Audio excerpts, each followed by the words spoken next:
Hello everyone, I am Crawlers and this is another episode of Ridiculous Loadout. As you may already know, this is a series I started way back when in the Battlefield 3 days, basically whoring myself out for cheap views, running a suggested loadout from one of you in the comments section. This time, a true Battlefield Hardline loadout for you, one suggested by Easy Dominic, and contains the Scout Elite sniper rifle with a 6x scope, a straight pull bolt, which I think is a must for any sniper rifle in Battlefield games. You know, since it's an alternative to the bipod, which is more or less useless.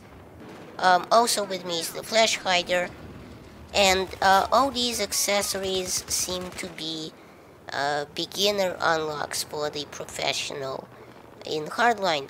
However, what isn't beginner is the G18 with a laser, an RDS, and a suppressor, which, besides looking like the most badass suppressor in these games, was kind of a female dog to unlock, and took me forever to get it unlocked.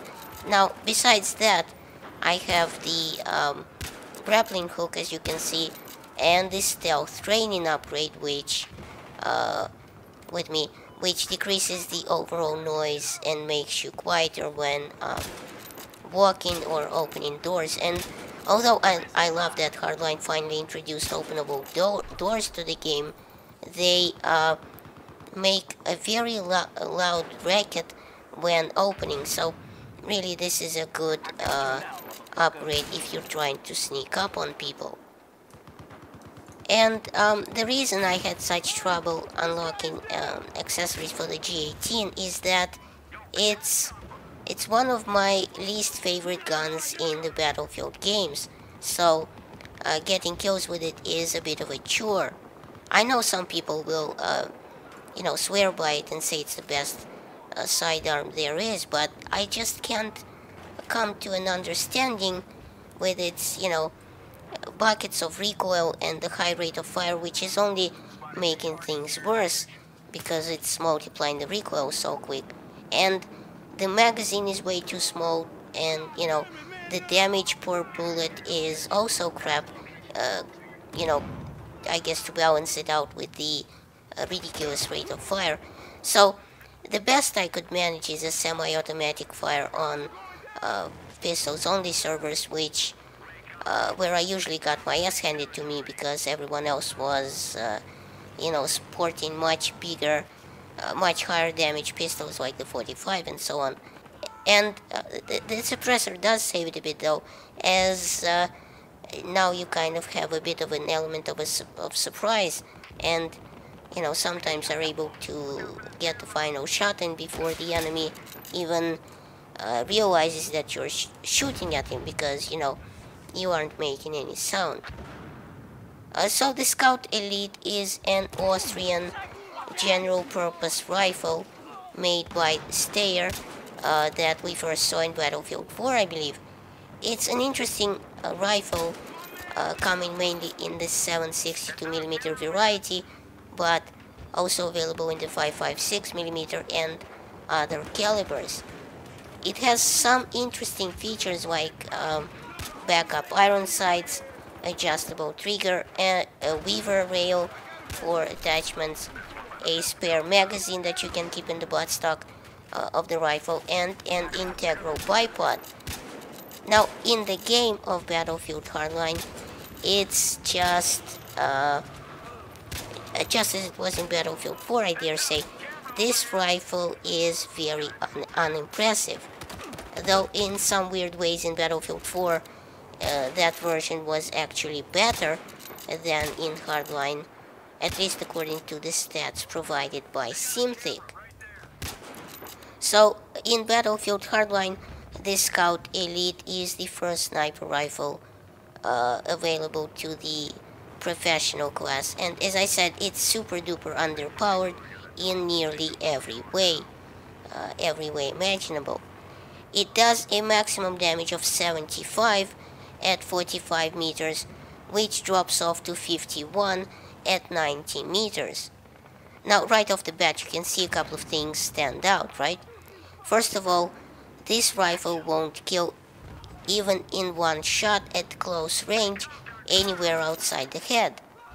Another thing is that most weapons in Battlefield Hardline have a non-standard damage drop-off model where each one is kind of balanced differently a little bit, no doubt making it that much harder for Visceral to balance these weapons, balance the stats, just because, you know, there's so many of them, so many different damage models. Also, besides this relatively low damage model, this rifle has a bullet drop of 15 meters per second, unlike what we've come to expect from most sniper rifle bullets in Battlefield 4, which is 9.81 meters per second, or the standard gravitational acceleration in the real world. But this obviously is a game, and you know, some things need to be balanced in order to fit in with the game world or the maps, or just for the sake of fun, you know.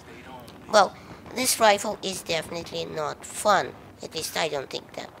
Its rate of fire is 73 rounds per minute, or a little faster than 1 shot per second, and its muzzle velocity is 640 meters a second, which admittedly is a little better than all the other rifles available to the professional in Battlefield Hardline, this making it probably the only redeeming feature of this rifle.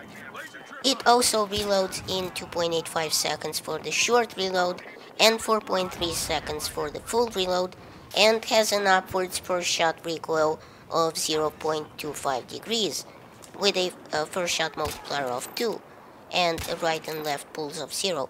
Now, interestingly enough, not all rifles in Battlefield Hardline have a 0 recoil as far as the stats go to the left and to the right, like we're accustomed to seeing in Battlefield 4. Also, admittedly, not all these rifles are bolt-action rifles, but even some of those have weird pulls side to side, like the 300 Knockout and the AWM. So, you know, not the best rifle by far in the game, but certainly something you can do damage with to the other team, if you go for headshots, that is. Trouble is, Hardline is such a fast-paced game that, you know, going for headshots, especially with such a ridiculous amount of bullet drop, is a bit of a difficult thing to do, to say the least. So, I hope you enjoyed this episode of Ridiculous Loadout, and now, because I don't feel like suffering alone, Easy Dominic must also run this loadout and upload it to YouTube, and I'll accept the link down below in the comments section. Thanks for watching. Please rate and share this video, it helps my channel grow. Check out my other videos at the end of this one, and remember, in Soviet Russia, YouTube subscribes you.